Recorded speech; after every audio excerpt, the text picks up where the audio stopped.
Let's talk about hypervigilant cognition and how it tends to show up in survivors of complex trauma, particularly those who have been in long term abusive relationships. Now, cognitive hypervigilance involves this constant state of threat scanning and alertness where your brain prioritizes paying attention to anything that feels like it could be slightly dangerous over paying attention to any sort of like neutral or positive stimuli.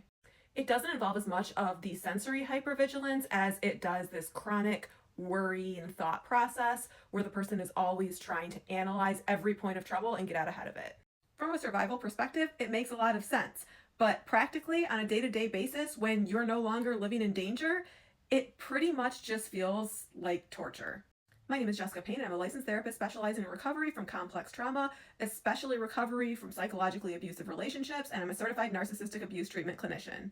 Now, when you're in an abusive relationship, you learn that it is unsafe to have your guard down. You need to constantly be monitoring what your partner is doing and any kind of changes in their mood, their affect, their facial expressions, even their body movements, the way that they're walking, the way they close a door, the things that they say to you. Because if you do not predict accurately how they are going to behave, you may have the rug pulled out from under you. You may be subjected to an attack. So you learn very quickly to be very, very tuned in and to read this person as well as a person possibly can.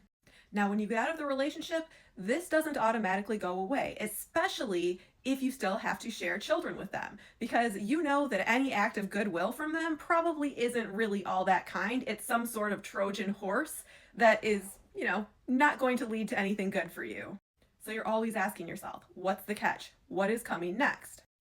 Your brain gets stuck in this state of kind of like scenario simulation where everything you do, every response you make, you are considering like 5 different pathways and going 10 steps down each, trying to predict what the other person will do, what you'll say. You're running all of these conversations in your head. You're trying to figure out what the consequences would be, how you would deal with that. It is utterly exhausting.